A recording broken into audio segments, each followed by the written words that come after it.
kasih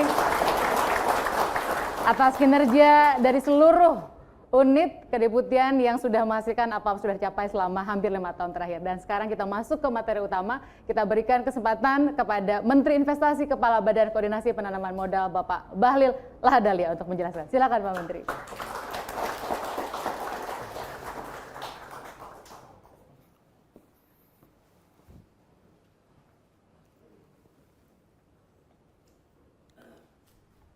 Bismillahirrahmanirrahim.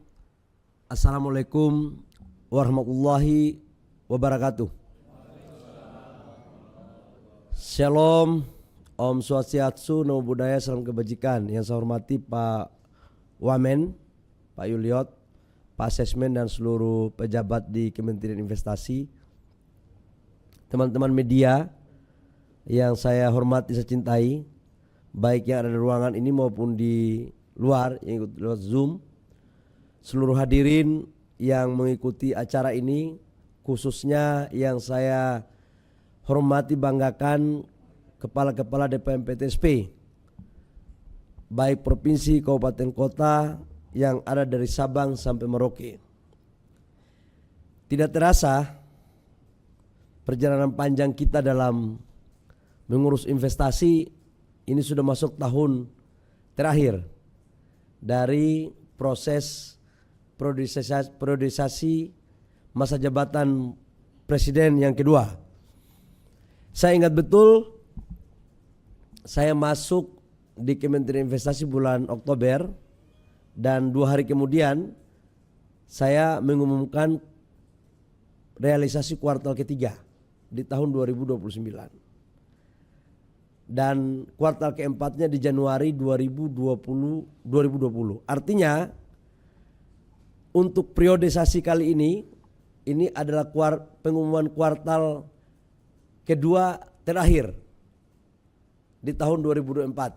Dan selanjutnya nanti akan diumumkan oleh pemimpin yang akan melanjutkan kepemimpinan di Kementerian Investasi.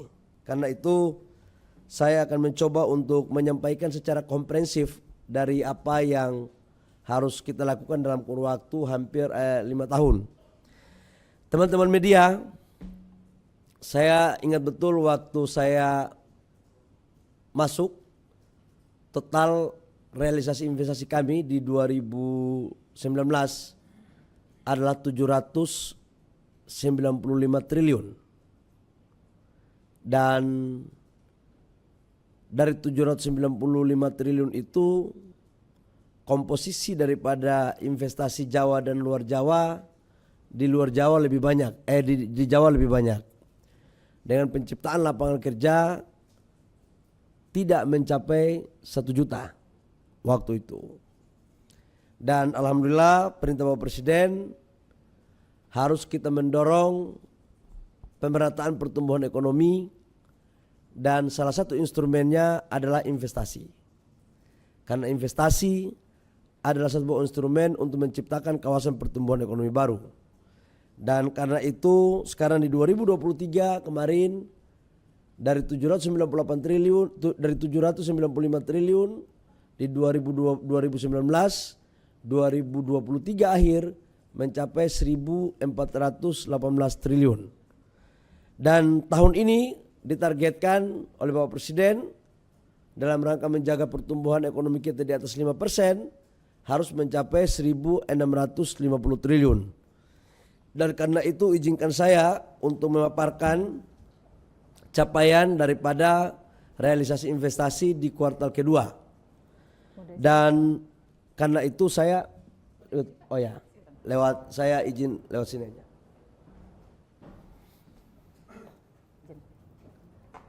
Nah, teman-teman, kalau kita lihat di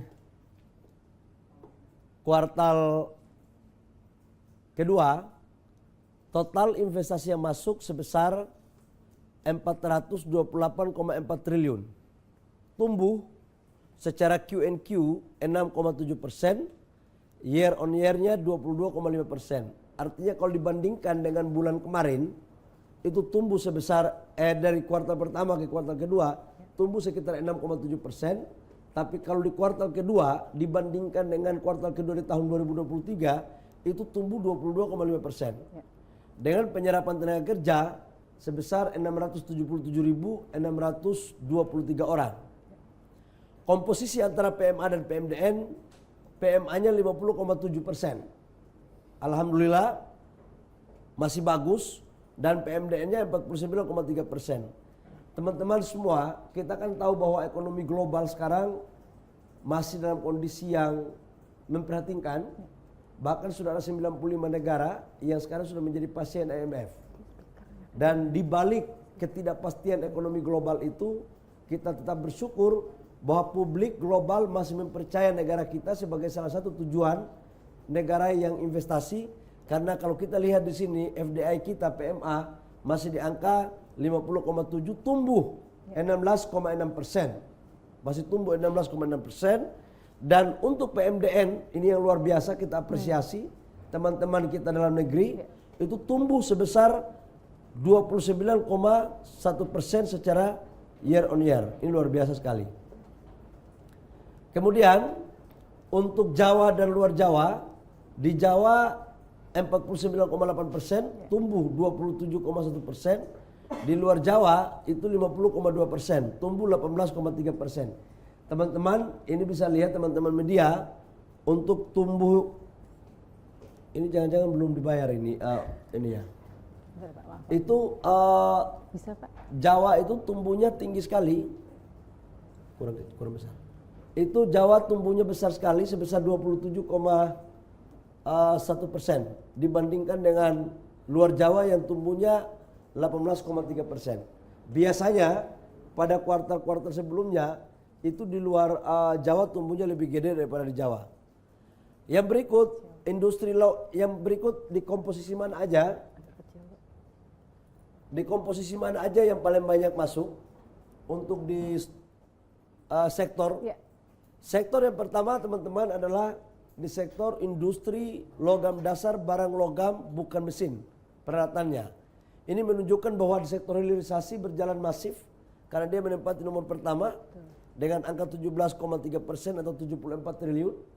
Kemudian sektor pertambangan 10,6% atau 45,6 triliun.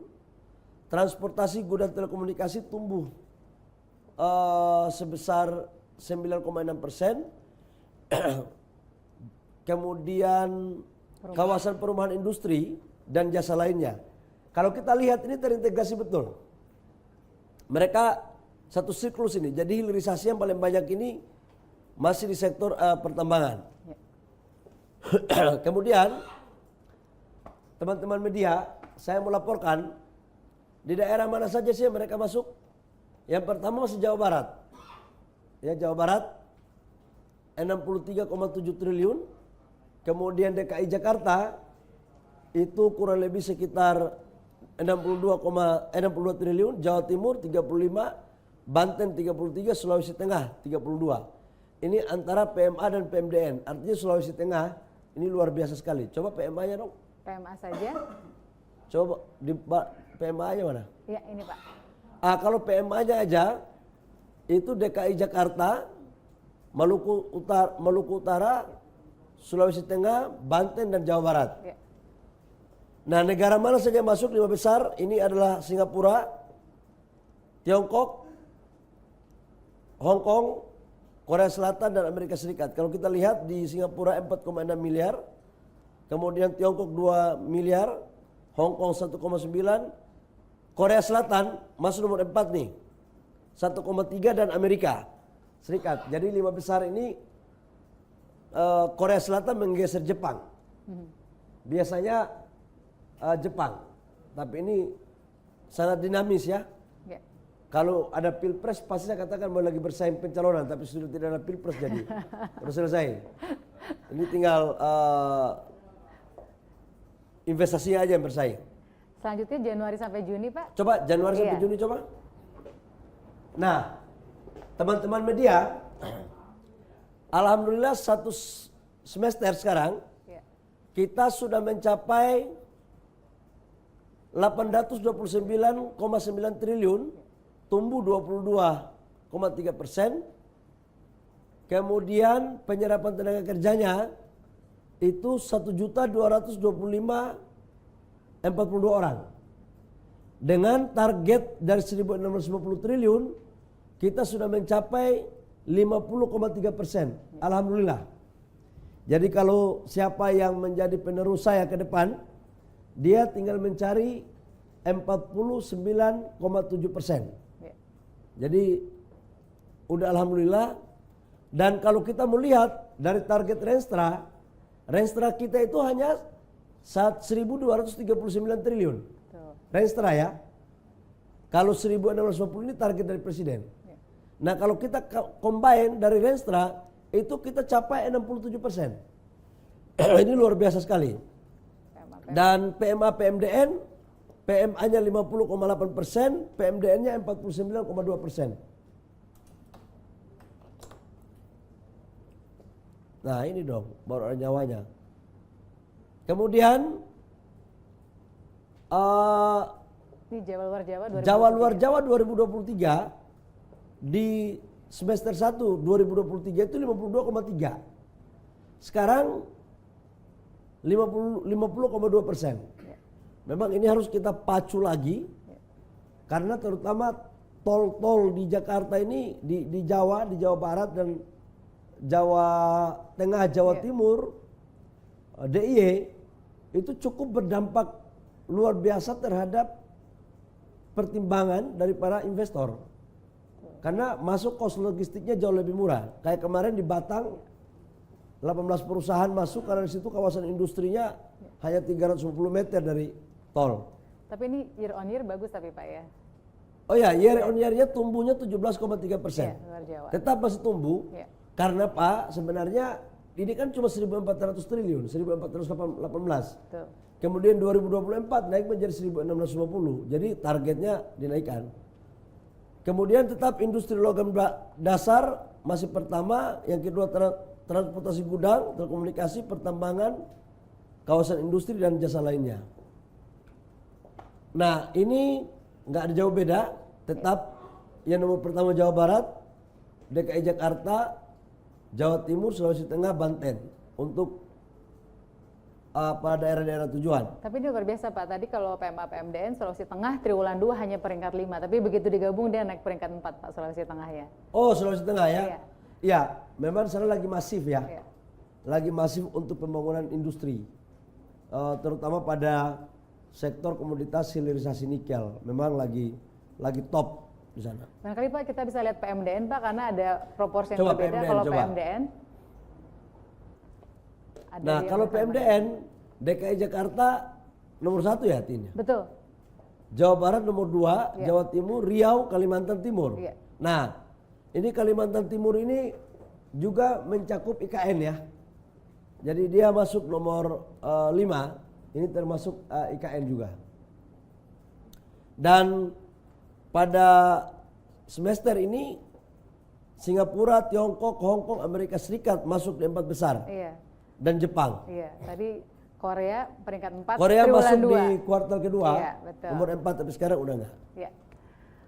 Ini untuk trennya Pak, untuk tenaga kerja, penyerapan tenaga kerja memang di triwulan ini paling tinggi Pak dibandingkan triwulan-triwulan sebelumnya jika Oke. dibandingkan. Iya. Oh ya, ini ya. Betul. Ini lapangan pekerjaan kita naik terus nih. Iya. Karena saya kan sering ditanya oleh wartawan, Pak Menteri, apalah artinya pertumbuhan ekonomi bagus, tapi kalau penciptaan lapangan pekerjaan sedikit. Gara-gara pertanyaan itu membuat saya nggak tidur, membuat formulasi bagaimana caranya agar investasi padat modal, tapi juga mampu melakukan penyerapan tenaga kerja. Dan kita blending mana yang bisa dipadat karyakan, mana yang bisa didorong untuk high teknologi. Teman-teman, kemudian kalau kita lihat di sini, dari sektor manufakturnya, teman-teman bisa lihat, itu semakin hari kuning ini semakin besar ya. Iya. Dulunya kan sektor primer, paling banyak. Sekarang kita lihat perimbangannya udah mulai bagus ini. Artinya, kita sedang mendorong industri. Kan sering di berbagai berita terjadi deindustrialisasi. Mungkin sekarang harus melakukan penelitian ulang deh. Apa benar itu deindustrialisasi? Karena sekarang banyak industri-industri kita yang sudah kita dorong dalam waktu beberapa tahun terakhir. Kemudian Ini tren Ini PMA, tren ya, tren dari PMDN. 2022 Iya. sampai dengan 2024 itu naik terus, alhamdulillah ya. Ya, dan PMA-nya lebih tinggi tapi berimbang dengan PMDN. Ya, Pak. udah mulai ada keseimbangan antara PMA PMDN. Jadi ini artinya apa? Dalam negeri juga percaya, kemudian luar negeri juga percaya. Jadi keseimbangan terjadi. Kemudian Tren Jawa luar Jawa. oh Jawa luar Jawa. Iya. Oke Tin, apa lagi? Sudah konsisten Pak sejak triwulan 3 2020. Ini untuk Oke, triwulan kedua negara ke-6 sampai ke-10 Pak yang variasi. triwulan kedua ini kita lihat Singapura pertama nomor 1, Iya. Tiongkok, Hong Kong, Korea Selatan, Amerika Serikat, Malaysia. Malaysia ini juga hub ini. Jepang, Belanda, Inggris, Kepulauan Virgin Inggris ya dan Inggris. masuk nih. Iya. Jadi ada 2 negara yang masuk di 10 besar. Saya pikir itu ya Tin ya. Kita lihat yang semester 1 ya Pak. Ini baru triwulan 2. Oh, semester satu, coba. satunya ya, ini peringkat 6 sampai Oke, 10 semester ya. 1 tetap Singapura, Betul. Tiongkok, Hong Kong, Amerika Serikat nomor 4, Jepang nomor 5, 6 Korea Selatan. Malaysia ini lote sebenarnya, ini masuk hub daripada Korea ini sebenarnya. Ya. Belanda, Inggris masuk nih. Oke. Baik, ada juga data hilirisasi Pak yang Coba. perlu disampaikan kepada rekan-rekan jurnalis. Nah, Ini adalah teman-teman, triwulan 2 Pak. Ini data hilirisasi nih. Jadi total hilirisasi pada kuartal kedua itu sebesar 105,6 triliun rupiah atau 24,6% dari total realisasi investasi di kuartal kedua. Di mana dari mineral itu sebesar 70,9 triliun, kehutanan 11,2 triliun, pertanian 12,5 triliun, minyak dan gas 5,8 triliun, kemudian baterai listrik itu 5,2 triliun. Totalnya 105. Coba minta satu semester. Satu semester kita lihat datanya seperti ini. Nah, ini satu semester dari Januari sampai Juni. Itu untuk smelter mineral 114,1 triliun, terlalu banyak soalnya. Kita tiap hari sebut angka uang orang aja. 114,1 triliun, dari nikel 80, tembaga 28, boksit 5,1, timah yang masih kecil. Tapi memang timah ini industrinya beda dengan nikel atau boksit, karena memang nilai investasinya juga nggak banyak. Pulp and paper 24, pertanian 23, petrochemical 13,2, kemudian 6 ini termasuk baterai listrik. Petrochemical ini termasuk yang punya lote ya, yang di Cilegon. Pak. Cilegon. Ya. Lote itu kemungkinan besar tahun depan bulan Februari Maret itu sudah berproduksi. Itu salah satu investasi yang mangkrak itu. Oke? Totalnya Totalnya 181,4 triliun atau setara dengan hampir 22%. ada juga dilaporkan setiap 6 bulan Pak, yaitu laporan usaha mikro kecil Pak. Oke. Kan banyak orang tanya, Kementerian Investasi ini kok urusnya gede-gede aja, kecil-kecil enggak? Ya. Nah ini kita mau lapor nih. Untuk UMKM dari Januari sampai bulan Juni, Ya. itu total yang masuk 2,4 juta proyek Pak. 2,4 juta proyek, Ya. mana total 127 7. triliun. Ya. 127 triliun, lapangan pekerjaannya 4.696 orang. 4.696.618 orang. Ya. Kalau dibagi lagi, usaha kecil dengan usaha mikro ini paling banyak menciptakan lapangan pekerjaan. Nah, mereka masuk di sektor perdagangan dan reparasi. Kalau kita lihat konstruksi Ya. 11, hotel dan restoran 13, tanaman pangan Perkebunan. 7, jasa lainnya 24,8 T. Dan UMKM kita kan memang masih tidak jauh-jauh dari sektor inilah kira-kira. Tapi mereka ini penyerapan tenaga kerjanya luar biasa loh. Makanya saya itu lagi berpikir ya, kadang-kadang kita ini dari lubuk hati saya ya, nggak adil sama UMKM, terutama dalam modal. Kredit lending kita sekarang 6.300 triliun. Tapi yang dikasih ke UMKM nggak lebih dari 18%. Padahal UMKM punya kontribusi terhadap penciptaan lapangan pekerjaan gila sekali. Ini 4 juta. Yang tadi di sana cuma 1 juta. Di sana sudah 800 triliun, ini 127 triliun. Jadi kalau modalnya kita kasih tambah lagi, perbankan bisa memfasilitasi, maka ini sebagai instrumen yang paling bagus untuk penciptaan lapangan pekerjaan. Sekalipun upahnya itu besarnya masih UMR. Tapi sangat luar biasa dan ini nggak salah. GDP kita kan 60% itu UMKM. Jumlah unit usaha kita 99,99% itu UMKM. Jadi ini yang ke depan saya pikir kolaborasi dengan UMKM ini harus kita lakukan. Makanya di Kementerian Investasi punya peraturan menteri untuk setiap pengusaha atau investor yang masuk wajib berkolaborasi dengan investor pengusaha daerah atau UMKM. Betul. Ya. Bapak bisa kembali ke tengah lagi Pak, sudah akan sampaikan pertanyaan dari teman-teman wartawan. Oh siap Pak. Sementara itu saya persilakan teman-teman untuk bersiap yang akan menyampaikan pertanyaan. Kita batasi 3 orang ya teman-teman ya untuk yang bertanya, karena nanti Pak Menteri ada agenda lain. Leher saya masih. Iya, karena masih kurang nyaman tenggorokan Pak Menteri. Baik, Pak Menteri sudah siap. Ada Mas Andi dari Kata Data akan bertanya. Silakan Mas Andi.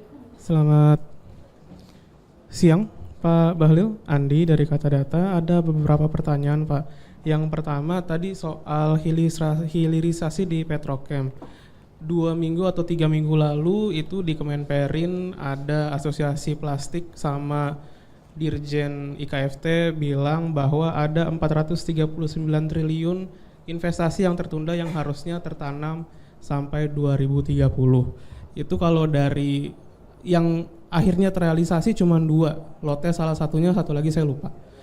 Dari 6 investasi 2 terrealisasi, 6 paling gede tuh Pertamina ada 2 sampai ratusan triliun, pokoknya itu tertunda gara-gara ada kebijakan cukai plastik. Nah pertanyaannya, Pak Menteri udah ngobrol belum sama Bu Menkyu terkait realisasi cukai plastik ini seperti apa dan dampak-dampaknya gimana? Itu yang pertama Pak. Terus yang kedua, tadi kan disampaikan untuk investasi di semester pertama itu udah 800 triliunan ya Pak ya, lumayan besar angkanya, mantap. Itu kalau boleh tahu groundbreaking udah ada catatannya belum Pak, groundbreaking yang dilakukan oleh pemerintah pada first half 2024 itu apa saja, dan sampai akhir tahun nanti kira-kira udah ada yang bisa dipublikasikan belum Pak groundbreaking di semester kedua. Terus satu lagi Pak, akhir-akhir ini kan ada sentimen negatif dari industri dalam negeri, yaitu PHK massal ya Pak. Ini kan bukan rahasia umum lagi bahwa industri tekstil PHK massal memang karena perekonomian global yang tidak sehat dan mesin yang tua. Tapi ini kan mau nggak mau bakal jadi sentimen negatif kepada investor di luar. Nah dari Kementerian Investasi sendiri, apakah ada mitigasi untuk menangani sentimen negatif ini ke depannya agar target 1.600 ini tercapai? Itu aja. Makasih Pak. Baik, makasih Mas. Ada angka 439. Kalau angka ini saya nggak tahu ya. Angka ini dari mana 439 triliun ini, coba tanyakan di Kementerian Teknis yang mengeluarkan. Tetapi gini, dari total petrochemical ini salah satu diantaranya adalah di Tuban, yang dimaksudkan oleh Pertamina itu di Tuban ya. Dia kerjasama sama Rosneft. Ya. Dan sempat masalah ini kita selesaikan. Dulu kalau teman-teman masih ingat, masalahnya salah satu diantaranya tanah 800 hektar nggak selesai. Tim Satgas, Kementerian Investasi, Polri dan Kejaksaan Agung menyelesaikan. Dan semua pembebasan tanahnya sudah selesai. Kalau teman-teman masih ingat dulu ada Desa Milianer yang satu desa itu beli mobil hampir semua karena dapat duit cukup gede waktu itu adalah hasil daripada kerja tim Satgas. Nah, pada implementasinya adalah itu kan terjadi perang ya antara Ukraina dan Rusia. Rosneft itu kan punya Rusia dan sampai sekarang belum selesai. Nah, sekarang lagi dicari bagaimana exitnya, jalan keluarnya untuk agar bisa ini jalan. Termasuk dalamnya adalah cukai plastik ya. Nah, memang investor itu akan datang kalau kita juga punya aturan ya, insentif, pajak yang harus membuat mereka itu juga ringan gitu loh. Jangan belum kita sudah palakan, masalahnya di situ. Jadi ya saya nggak bisa mengomentari banyak hal ya terkait dengan apa yang dilakukan oleh Kementerian Keuangan. Kalau saya ditanya bahwa sudah komunikasi sama Ibu Menteri atau tidak, saya lupa. Karena terlalu banyak kita koordinasikan. Nanti wamen saya lah sama Pak Robert nanti jelaskan. Memang ke depan ideal itu Menteri Teknis, Menteri Investasi sama Kementerian Keuangan itu duduk harus bareng untuk membicarakan hal-hal yang terkait dengan kendala-kendala khususnya di kewenangan masing-masing kementerian. Kemudian yang ditanyakan lagi itu adalah groundbreaking. Groundbreaking nanti ditanyakan oleh deputi saya lah, karena saya sudah semester kedua ini, karena kita tinggal kuartal kedua ini, kita ini tinggal berapa bulan lagi, jadi udah nanti ditanya ke deputi. Ya, kemudian PHK massal ini saya harus menyampaikan bahwa benar apa yang disampaikan terjadi PHK di beberapa tempat, khususnya di daerah Jawa Barat. PHK-nya ini ada dua. Satu adalah relokasi pabrik dari Jawa Barat ke daerah lain, di daerah Jawa itu ada temukan. Ada juga yang memang pabriknya ditutup. Masalahnya ada dua. Mesinnya tua, yang kedua biaya ekonominya udah tinggi dibandingkan dengan negara-negara lain. Nah, ini juga terkait dengan produktivitas kerja kita. Jadi sebenarnya kita ini harus mencari jalan tengah. Hak-hak buruh tetap kita perhatikan, tapi buruh juga harus memperhatikan keberlangsungan perusahaan. Kalau ini tutup, ya rugi kita semua. Lapangan pekerjaan tutup, industrinya nggak jalan, pendapatan negara berkurang. Nah, tapi Mas, jangan Mas sedih, karena ada yang pergi, ada yang datang. Contoh kemarin kita meresmikan pabrik sepatu di kawasan industri Batang di Jawa Tengah. Ya. Itu menciptakan lapangan pekerjaan 2.000 lebih. Jadi jangan yang ditulis hanya yang perginya, yang datang juga ditulis. Jadi tolong media juga lihat bahwa betul ada yang pergi, tapi yang datang juga ditulis. Jangan perginya saja yang ditulis. Gitu. Nah, ini tantangan bagi kita agar saya pikir harus ada sweetener.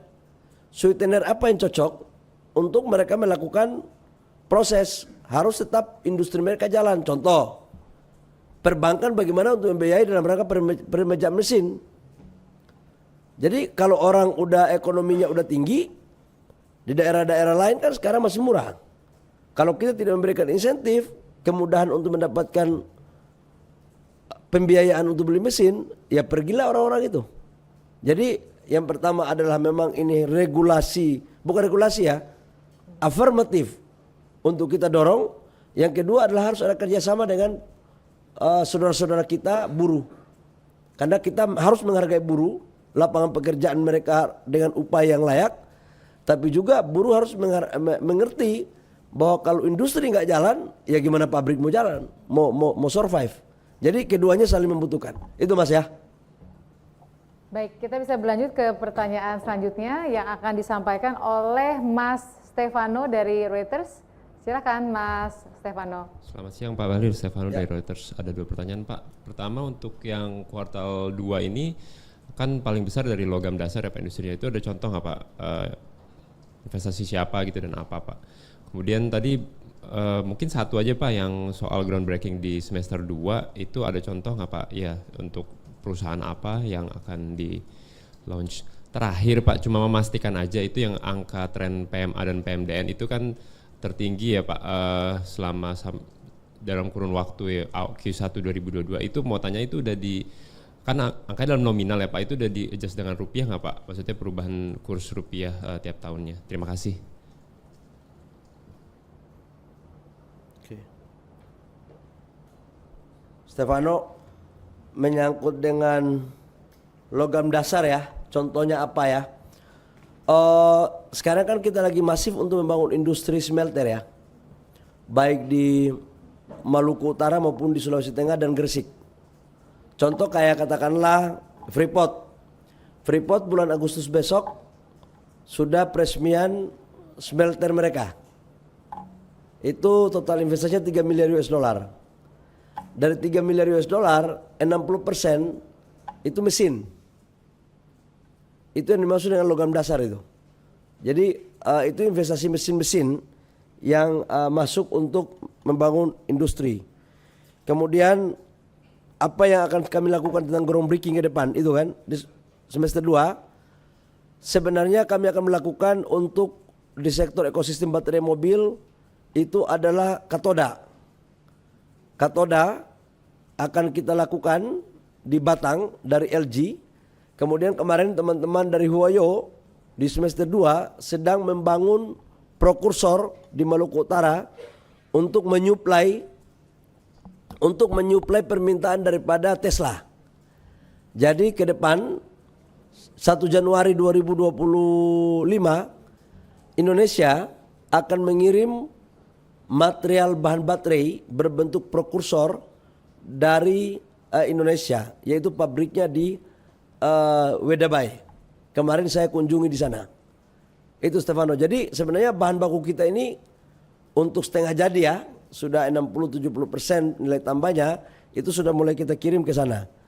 Dan sekaligus juga saya sampaikan bahwa teman-teman dari kemarin saya ketemu dengan Eramet dan BASF yang untuk sementara mempending rencana investasi mereka itu karena memang harga penjualan mobil global itu lagi menurun, penjualan mobil listrik lagi menurun, dan karena itu mereka membuat kontrak jangka panjang. Jadi produk prokursor katodanya mengambil dari Indonesia untuk dikirim ke pabrik-pabrik existing mereka untuk dari baterai mobilnya. Kemudian menyangkut dengan rupiah, apakah kenaikan itu terkait dengan rupiah? Saya pikir kan nggak terlalu signifikan lah. Naiknya kan cuma sedikit aja. Sekarang mungkin 16.200, 16.000 udah pas. Jadi nggak ada pengaruhnya dengan kenaikan PMA maupun PMDN akibat rupiah. Naiknya dikit sekali. Saya pikir itu. Satu lagi ya Pak ya pertanyaan? Ya satu lagi cukup ya, karena Siap. aku ada. Baik, ada pertemuan lagi. Mbak Debrinata dari Tren Asia, silakan Mbak. Selamat siang Pak Bahlil, mau nanya sedikit Pak. Kemarin kan KITB Batang kan sudah diresmikan ya Pak. Tapi yang menarik perhatian saya adalah pernyataan Bapak yang bilang kalau KITB Batang tuh dibuat tanpa master plan gitu. Sementara KITB Batang itu kan akan dijadikan percontohan untuk di industri kawasan industri lain ya Pak.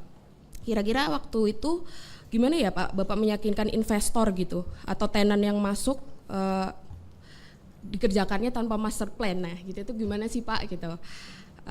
Dan 18 tenan tadi itu yang beroperasi kira-kira siapa saja atau seenggaknya 5 besar deh Pak yang invest di situ siapa gitu ya, boleh dijelaskan. Dan yang terakhir Pak, ini kemarin banget sikap dari Muhammadiyah sudah bilang kalau bakal mengambil atau mengelola izin tambang gitu.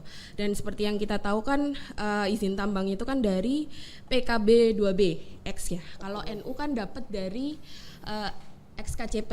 Nah, sementara Muhammadiyah itu sudah dapat akan yang mana Pak? Dapat yang mana gitu? Apakah mungkin dari Arutmin kah, Kendilo kah, Adaro, Multi Harapan atau kayak Diko mungkin? Boleh dijelaskan itu aja Pak. Terima kasih. Mbak siapa namanya? Debrinata. Ya, Debri. Dari mana? Debri dari Tren Asia Pak. Debri. Oke Mbak Debri. Makasih. Memang kemarin kita melakukan peresmian KIT Batang. Jadi saya cerita dikit lah menyangkut KITB Batang ini. waktu pertama kita mau dorong kawasan industri di Jawa Tengah, itu awalnya bukan di KIT Batang, di Brebes. Kemudian waktu itu sudah disetujui, saya ditunjuk untuk mengecek lokasi. Di 100 hektar pertama di depan itu bagus. Tapi kan total di Brebes itu 4.000 lebih, 4.600 kalau nggak salah hektar. Kemudian saya cek masuk ke dalam, naik motor, jalan kaki, ternyata lokasinya itu tidak sama dengan 100 hektar yang ada di depan. Dia lebih rendah, 2,5 meter dari permukaan jalan, dan itu mayoritas eks tambak udang. Yang kedalamannya itu kurang lebih sekitar rata-rata 2 meter sampai 3 meter. Maka kemudian kalau itu yang kita dorong, rasanya agak berat untuk kita melakukan reklamasi karena waktu. Karena itu dibuat dalam rangka bagaimana menarik investor yang hengkang dari China waktu itu. Atau relokasi daripada industri-industri yang ada di negara di Korea, di Jepang, di mana-mana, di Eropa, macam-macam gitu. Kemudian waktu itu, intuisi saya sebagai mantan pengusaha itu lahir sebenarnya. Jadi kalau pengusaha itu kan banyak akal. Saya ke Batang, ketemu dengan Pak Gani dan Pak Wihaji. Pak Gani inilah ketua Dirut Holding PTP, dan Pak Wihaji itu adalah Bupati Batang. Dapatlah lokasi itu. Nah waktu itu kan perang dagang sama Cina, antara Cina dan Amerika kan berjalan terus. Maka taruhannya adalah bagaimana caranya kita menarik orang-orang relokasi. Kalau saya tunggu FS 1 tahun belum tentu selesai. Akhirnya intuisi saya pakai dengan tim saya di Kementerian Investasi. Intuisi kita buat. Saya masih ingat waktu itu saya arahkan mereka bikin dulu semi FS. Semi FS dengan kerangka berpikir yang insya Allah baik. Kenapa saya katakan baik? Karena saya sudah pernah lihat lokasi. Saya tes soil tanah, saya tes posisi, karena di situ adalah di dalam areal kawasan industri itu ada rel kereta api. Di bawahnya itu ada pelabuhan yang kita bisa bangun. Di sekelilingnya itu ada jalan tol. Hanya 1 jam ke Semarang Airport. Kemudian menjadi titik tengah. Gasnya itu bisa $6. Maka kita memutuskan oke, jalan. Memang itu keberanian, spekulasi tinggi menurut saya. Spekulasi tinggi. Daripada saya harus melakukan investasi dengan saya ngarang Indonesia 17.000 pulau lebih, penduduknya banyak, hanya itu aja, nggak ada lagi tema lain.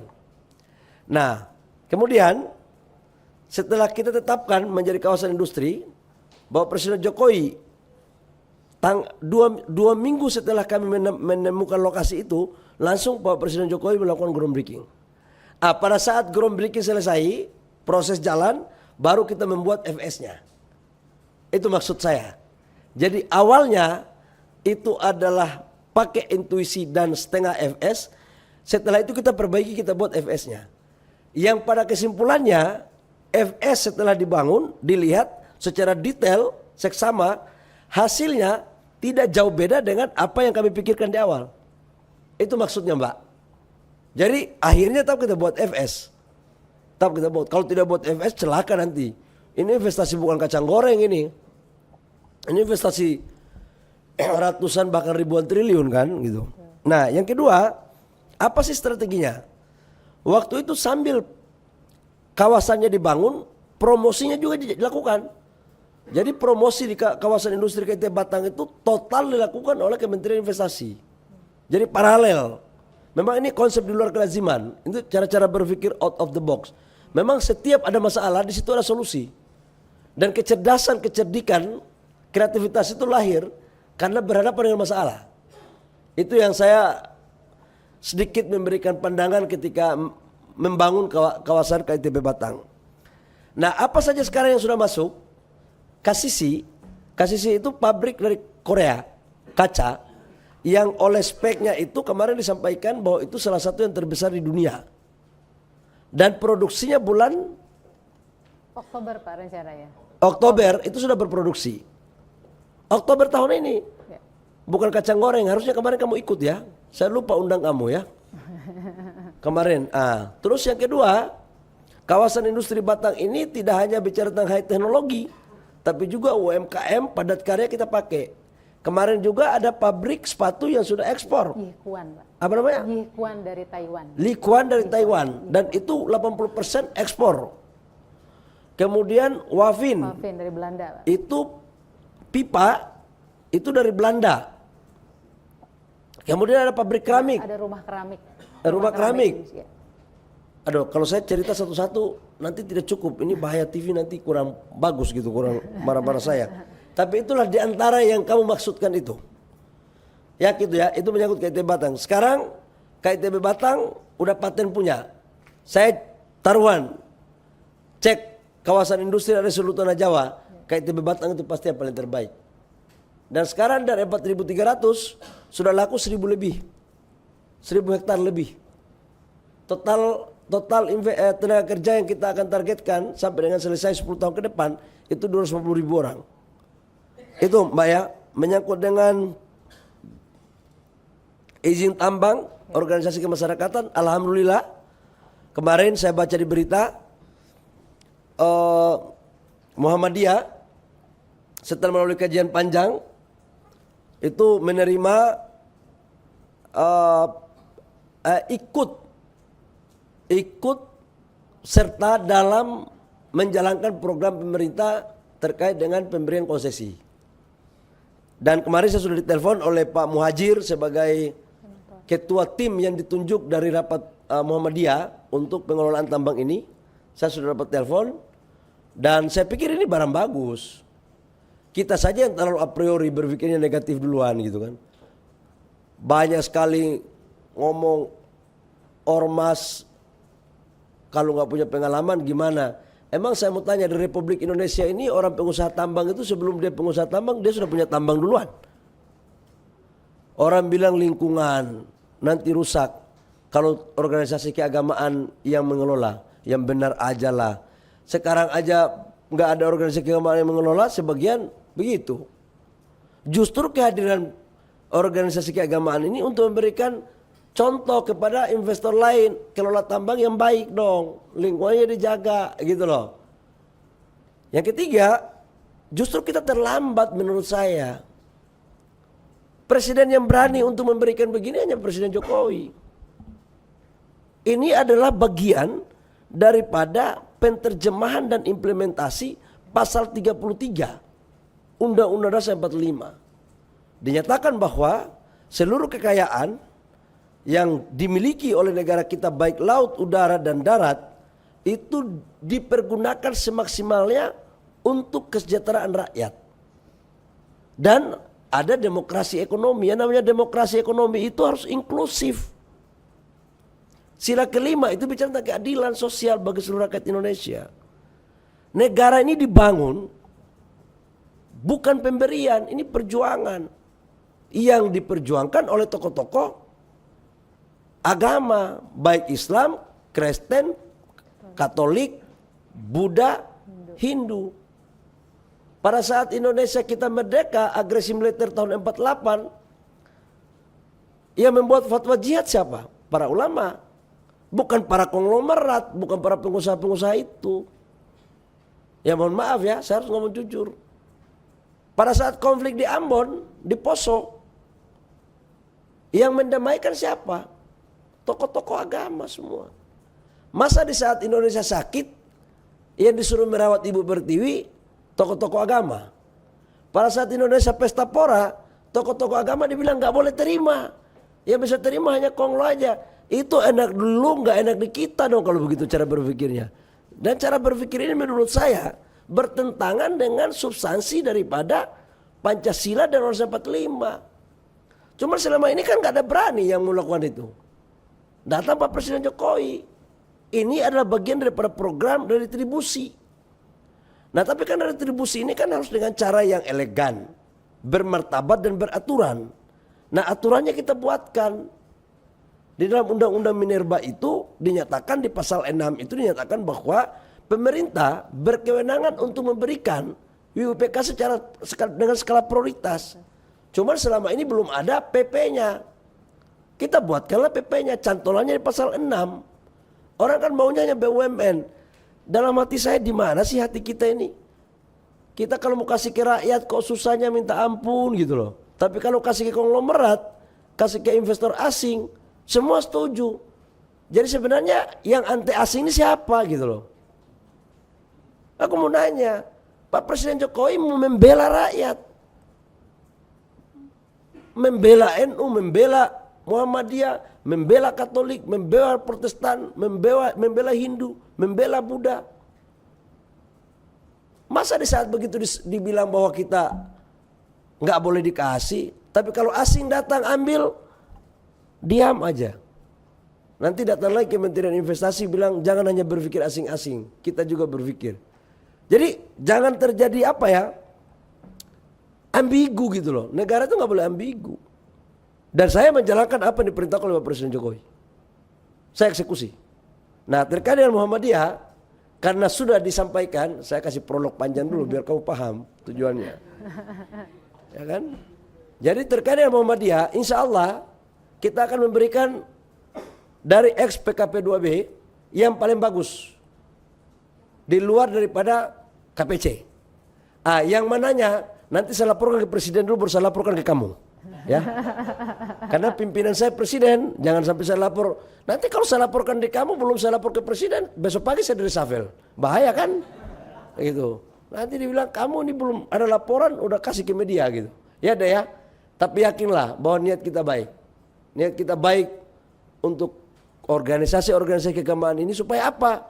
Mereka yang dikasih itu kan bukan organisasinya, tapi badan usaha yang dimiliki oleh organisasinya.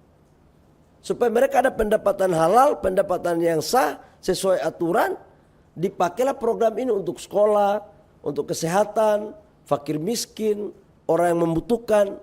Supaya apa? Mereka bisa membantu, merasa terbantu. Justru menurut saya kita terlambat kok, negara terlambat. Dan kalau saya diskusi sama Pak Prabowo, kata Pak Prabowo, jangan hanya itu Mas Bahlil. Dilihat juga organisasi-organisasi lain yang punya kontribusi kepada negara, yang klasifikasi yang memenuhi syarat, ya kita kasih saja. Daripada kasih yang lain nggak jelas pula sebagian kan. Setuju nggak? Kamu setuju nggak kita kasih ke organisasi keagamaan? Hah? Kalau baik sih. Menurut kamu baik nggak ini? Ah ya udah kalau begitu, kamu saya akan mencoba untuk memahami suasana kebatinan daripada Mbak Debri. Deb, thank you ya. Ada lagi Deb?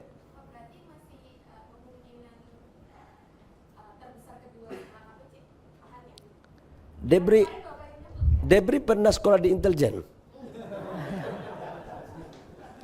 Deb, kau yakin bahwa anak-anak Papua itu selalu memberikan yang terbaik? Kau yakin aja bahwa saya akan memberikan yang terbaik. Ya Deb ya. Teman-teman media, cukup. Silakan menutup Pak. Ya, teman-teman media yang saya hormati dan seluruh pemirsa yang sempat ikut acara ini, khususnya kepada saudara-saudara saya, teman-teman saya, Kepala DPMPTSP, baik provinsi maupun kabupaten kota dimanapun berada dari Aceh sampai Papua. Dari lubuk hati yang paling dalam saya ucapkan terima kasih. Apa yang kami umumkan ini adalah hasil karya teman-teman, hasil kerja teman-teman bersama dengan kita. Dan ini bukan kerjaan 1-2 orang, tapi ini juga kerja tim kementerian lembaga, baik semua deputi dan pemerintah daerah.